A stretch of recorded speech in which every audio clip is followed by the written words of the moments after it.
Welcome back, traders, for an afternoon update of aftermarket activity on our favorite Bitcoin miners. I also want to talk about some of the cryptos that I own since those have been on the move, and I intended to talk about them quite a while ago, and I just honestly just never got around to it. I should have. I didn't. Now I'm going to since things are moving, and it's actually kind of exciting to look at them again. Anyways, we're on Bit Digital here, and you can see that massive rip on the day where we just opened up. We were where were we? Here we go. Yesterday we were at 285. This morning we opened up at a little over $3. We dipped just down to 295 and we just went right back on that elevator ride up. And in the this is a 1 minute chart, by the way. In the first minute of after hours, somebody really big sold a lot. Took us all the way from 316 all the way down to 307.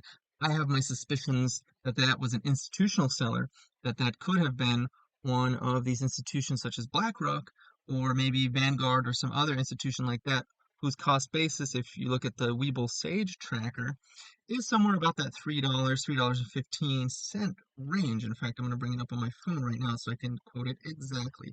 Let me just go to the Sage tracker on Bit Digital, scroll down here, go to ownership.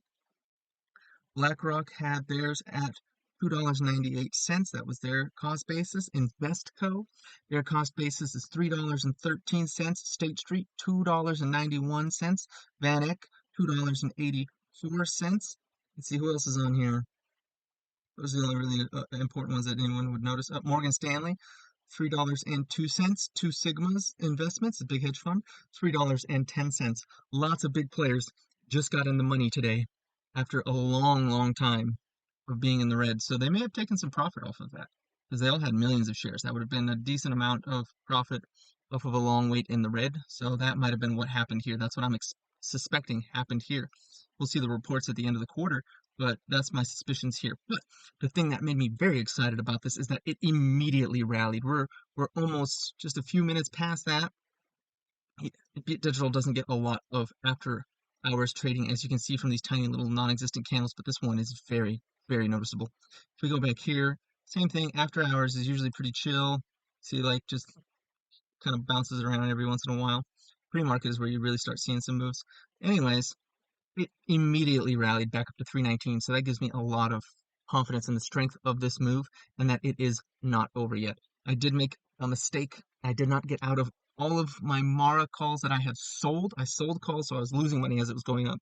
That was kind of a disaster that I've been trying to deal with and to roll out further or just eat cost depending on the strike and the date on those calls that I had sold. It's a little different from buying. So when price goes up when you sell a call, it's actually not good for you unless you want to sell those shares. And I did not want to sell those shares. I was expecting a pullback, and instead we got a rocket up. So I've been trying to manage that like frantically all day today. It's been a bit of a rough ride there. And if we look at Bit Farms also did a little bit of back and forth here in the after hours, and it is also up decently well. We're almost back up to $1.80 if I turn back on my chart here and go here, turn back on my drawings, and we go to the daily. We're actually at a very nice spot here. We could be making a cup and handle here. So any pullback from this position here, I would expect to at most go down to like the 150 range and then rocket up from there. That's my expectations. If you look at Mara, that also looks like kind of a big cup and handle. Let me turn off all my drawings here. If I look here, the top, it lines up not too bad with this little piece of resistance here, but it's a beautiful cup here. So if we come down at an angle, fill in this gap down here, maybe around $13, maybe even 12, we could go as low as about 11 and still be a cup and handle. And if that happens and it goes back up and rockets from there, that's a really beautiful cup and handle. It just looks really good there. Is that going to happen? I don't know, but kind of hope so. That'd be pretty cool to give me an opportunity to buy a little bit more and then see just a massive rocket upward. This one was a much flatter cup, but if you can see, it just like perfectly goes to the top there like that almost. And if we came back down, filled that gap, that'd be a nice handle, and then boom from there. That's my expectations with those. Anyways, let's talk about the cryptos that I own. So I do own some actual crypto. Again, this is not financial advice. I'm not suggesting to buy, sell, or hold any assets, securities, cryptos, anything of that nature. These are just what I'm holding currently. I don't hold any Bitcoin because I hold the miners. I don't hold any Ethereum because I get exposure to that through Bit Digital.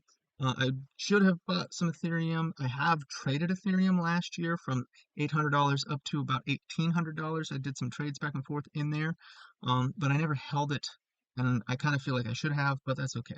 Too late. Too bad, too late. Anyways, I do hold XRP. I have a few thousand XRP, and I've been holding those since 2017, mostly because the SEC sued them and it was very difficult to sell them for a very long time. So I've been holding those. I'm still holding those. I'm waiting for that to go somewhere around $5 range. I'm thinking this time that might happen since they've been winning their court case. That would be great. If they went to $5, I would be happy to sell there. Solana. Solana I purchased after the FTX fall, so I was purchasing this around I bought quite a lot around $8, sold it around $25. I bought more around $25, sold it around $35, and I bought more around 30, mid 30s, and I'm still holding what I bought in the mid 30s.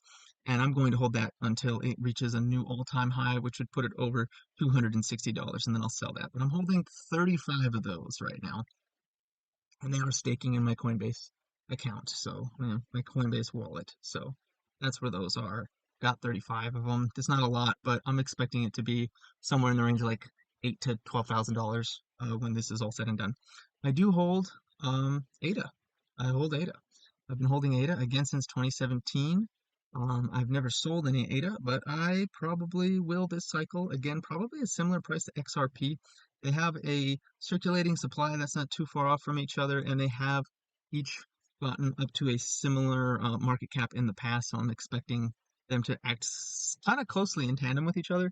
They just have a similar circulating supply. They've reached similar market caps in the past, and I'm expecting that to probably continue. And so I'm expecting to have a little over 4,000 of the eight, and I'll plan on selling those too at that point in time. What else do I have that's up here? I used to have Shiba Inu, but I got rid of that to buy Bitcoin miners. I thought that was a better investment, and thus far it has been a significantly better investment than Shiba Inu ever was.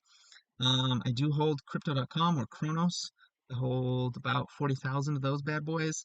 I started buying around 30 cents, and I bought all the way through down to the 4 cent range, and I've got tens of thousands of those in the 4 cent range. With this, I'm expecting it to maybe hit a little over $1, maybe $2, and then I'd sell it happily for, a huge gain. That would be fantastic. We'll see. I do like crypto.com. I do like their app. I do like their exposure, their marketing campaigns. I do believe that their leadership is good at what they do, and that they have good business sense. In a time when crypto was very difficult, they were doing all the things that that a business would normally do during a crisis such as a crypto winter, and they were catching a lot of flack for that at that time. But you look at their competitors, like FTX collapsed. Was it Gemini went bankrupt? Um, Binance got sued by the SEC and settled with a $4 billion fine just a few weeks ago. None of that ever happened to Crypto.com. Even Coinbase got sued, but Crypto.com did not get sued or taken down or even mentioned by the SEC. So I don't know if that's because they're too small fish to be noticed, but I mean they do have naming rights to an arena in Los Angeles. So I mean they're not that small. I know FTX had one in Miami, I think, but I mean we did find out that they were in fact running a pyramid scheme, but crypto.com has not been that issues, has not had any issues like that, and they have been impressive in their business sense and the way that they manage their business so far from what I can see as an outside viewer on that. And again, that is not any type of financial advice. That is just what I see and how I perceive this company specifically and why I purchased so many um, Kronos tokens. I'm pretty happy with that. And I'm actually up on those. So that's pretty nice. Even though I started buying around 30 cents and it's at 9 cents now, I am positive. So that's pretty great. Let's see, what else do I have? I do have Terra Luna Classic. I bought some of that when it fell from $100 down to like 0.000, many zeros, and whatever it became. I'm actually up on that now too, because I've been holding it for about a year and a half, and I am up on that.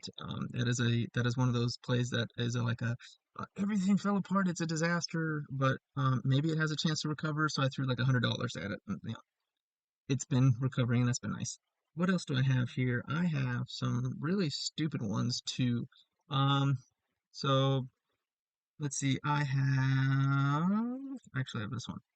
Let me find it. I have Doggle on Mars, or Doggy Elon Mars, however you want to say it. I don't care how it's said. I've been holding on to this one. This one's a meme token. Obviously, it is it is garbage, but people like to play with garbage tokens on the cryptoverse sometimes. So I think I'm actually up on this right now. So that's, I'm not too upset about that. I've been holding it for like a year and a half or something. It just sits in my account. When it reaches a value that I'm okay with, then I'll sell it. I also have Telcoin, which is also kind of a garbage coin. It went up to about almost 6 cents a couple years ago during the last bull run.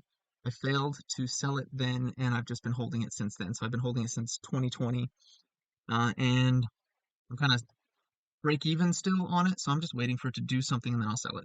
That's my thought on that. You know, what's the other one I have? I have one more. What was it? Oh yeah, I have Elmo. Elmo ERC. I thought this was funny, so I bought it. You know? It's a meme coin, of course. Um, it's not on any major exchanges other than I think BitMEX and one other. But I hold, I don't know, a couple tens of thousands of these. They were very, very, very cheap, and I thought it was amusing, so I picked some up. I don't expect to really make anything off of it, probably lose all of it, but that's what I went with on that. I thought it was hilarious, and they have a nice burning mechanism, which is pretty cool. And as you can see, the performance has been terrible. Can't remember when I bought it, probably somewhere in here. I am down on it, but I don't care. I'll just hold it till it goes to zero, or it reaches $1 a token, maybe. We'll see. I don't think that's going to happen, but weirder things have occurred. Anyways, that's my crypto portfolio.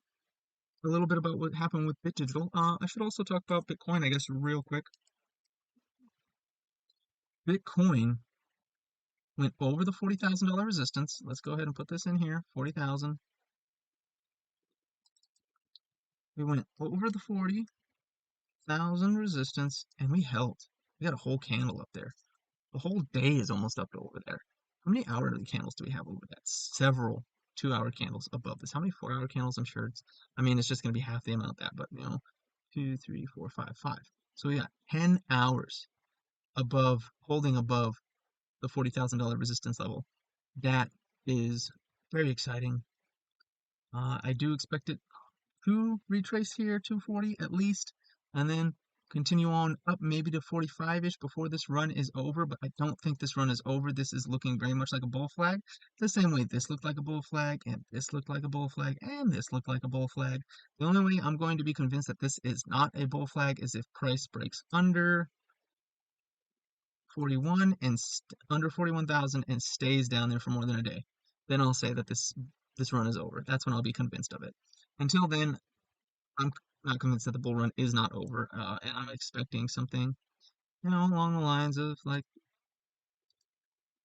this sort of movement, maybe with a little bit of sideways action, and then it just kind of like something like that. We'll see. It probably won't do that now that I've said it, but I am expecting some of a pullback and then maybe another rocket up, maybe another leg up. But so far, it's not showing any downward pressure. I mean, we are overbought on the 4-hour. I think we're overbought on the daily. No, we're not overbought on the daily. We are not overbought on the daily. Ooh, but there's an RSI divergence here. So we were overbought here on October 23rd. We had what, an 87 on the RSI. Today we have a 76 on the RSI and a much higher price action. So that means that is an RSI divergence. That means if we break this line of support right here, I'm going to do it right here. This is a bit rough, but if we break this line of support right here, we're going to have a real bad time. So price comes down, breaks this orange line here, we're going to go back to the bottom of this channel here. We will re-enter this red upward channel and probably come back down to the bottom of it because that is a lot. That is a big RSI divergence. It is overbought territory, nearly overbought territory 3 times here, constantly making a lower level on the RSI while going up. That is a little bit scary. I'd be scared if Bitcoin goes underneath this price here. It's going to crash a bit, probably come back down to this support in here around the 29, 30,000 for a day or two and then rocket back up. But that will be a buying opportunity when that happens, if it happens. But that's what I am seeing there, that occurring. So keep an eye out on that. Draw that on your own charts. That line right there based on the RSI divergence. That is the support that you need to hold, or we're going to have a bad time. With that said, please like, comment, and subscribe, and have a profitable day.